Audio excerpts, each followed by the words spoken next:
Sure. Is Jake going to be calling in for this? Oh my. Find out. Is Ryan down there somewhere?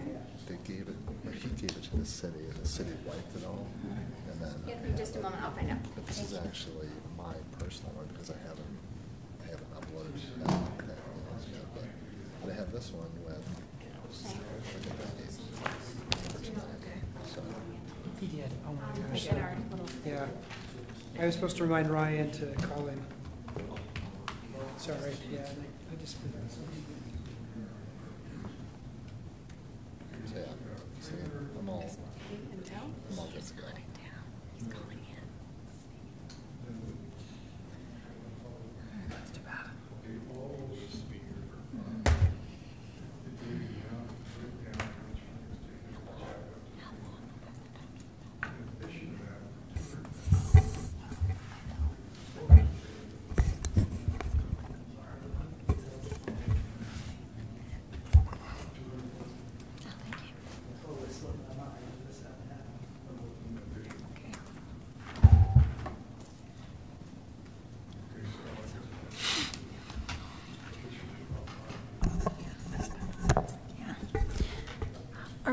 Are we taping now? Are we on? We are, yes, we are, and our microphones are on. Okay, so I'll just let folks who are joining us know that we're patching in Councilmember Jake Garn. And as soon as we get Councilmember Garn on, then we will begin.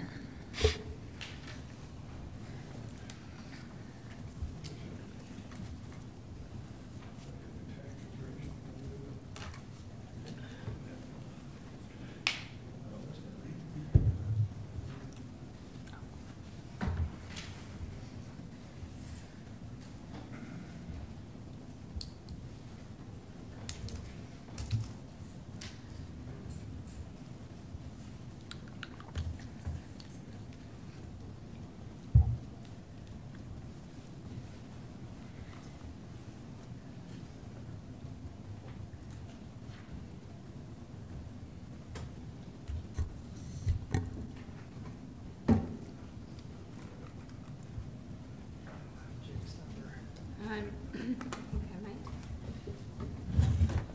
801. Okay. Broadcast it to the world. Maybe text it to him. All I want is cell phone. He'll appreciate that. Serves him right, right? Really.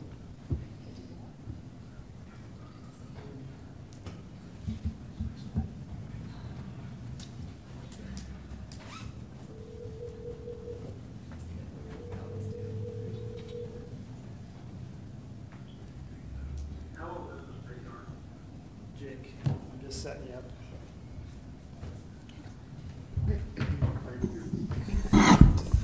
You're live, Jake. Thank you, Ryan. All right.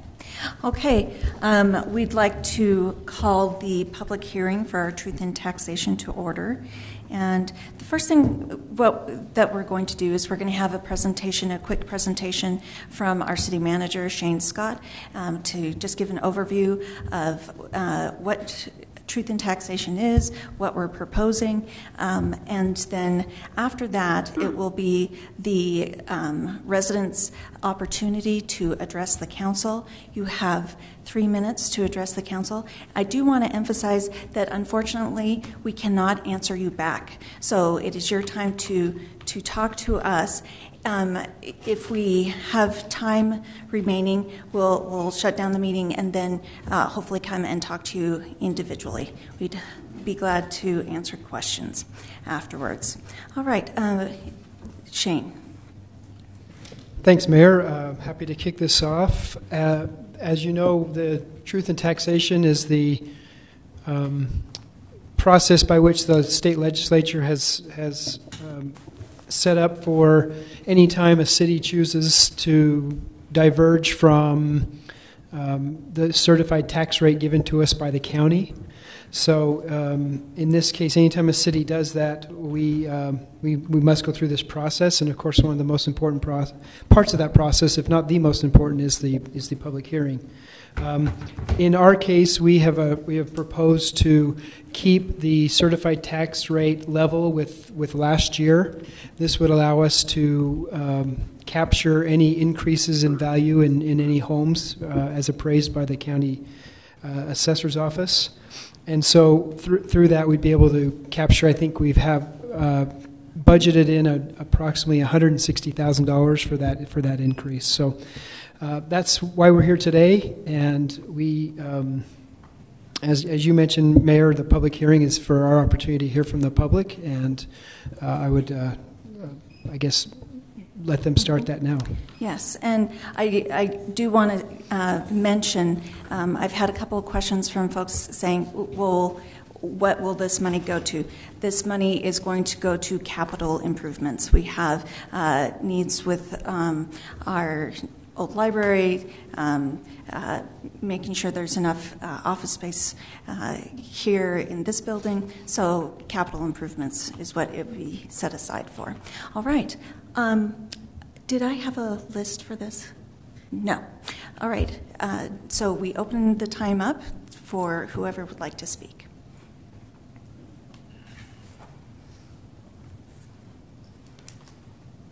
Mayor and Council, Lynn Galbraith. Appreciate this opportunity of addressing you. I got some of my questions answered from Dean earlier when he came in.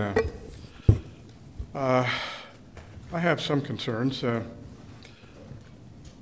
My road tax will cost me almost $100 this year.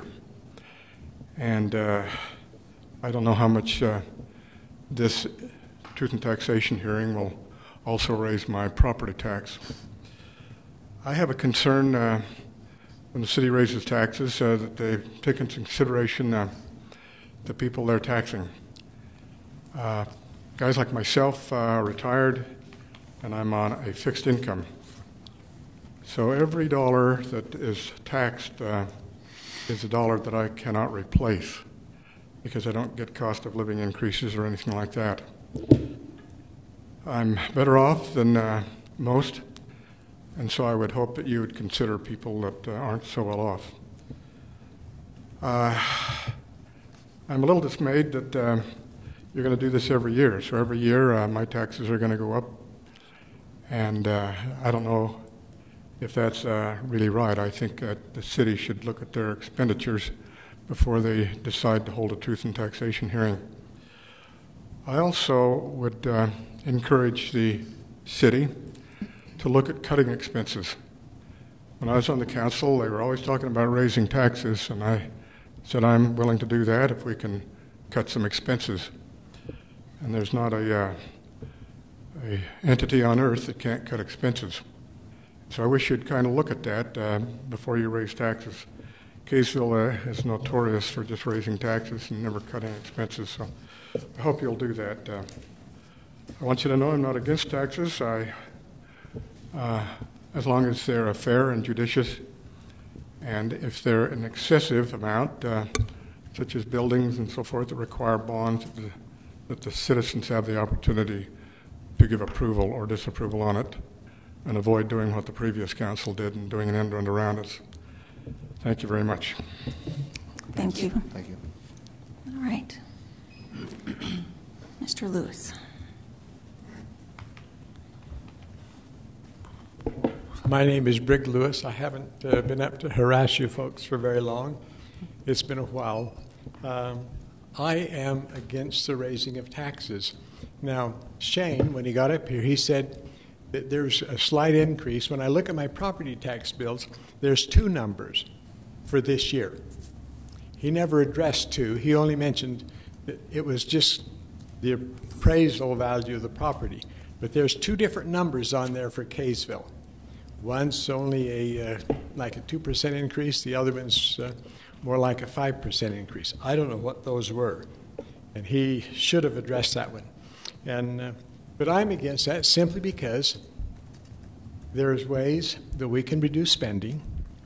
There are things that we can do that will allow us to use the revenue that we have more judiciously, and that we can be careful with them. Then, okay, I had another comment. I won't make that one. I don't even have a good joke to tell you, so that won't happen there either. But there's a number of people that I know that are struggling. You raise taxes, and eventually what will happen is businesses are going to go away. I'm not sure how much Bowman's has to raise the price of food to pay for their road fee, but they're going to have to. I don't know how that's going to impact a lot of things. But anyway, I would say is I would a lot rather drive on poor roads than to be driven into the poorhouse.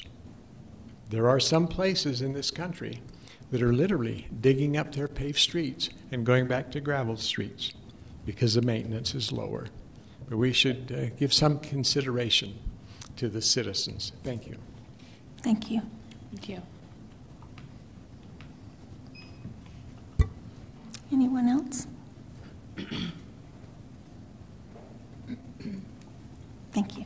Hi, I'm Dan Solomon, and I'm kind of in the same boat as most of the others as far as just most of us are living on a budget. I think most of the people I talk to, our wages are not increasing along with the cost of living here in Utah and the cost of housing.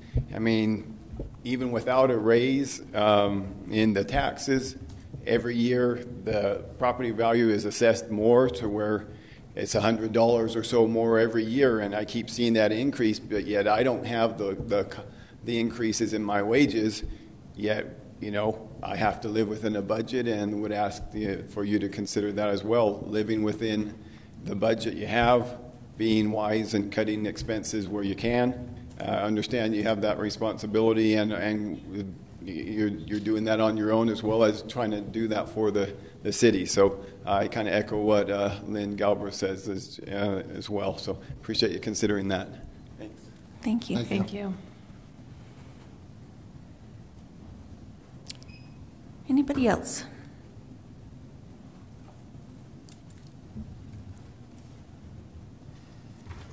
Going once, going twice. All right.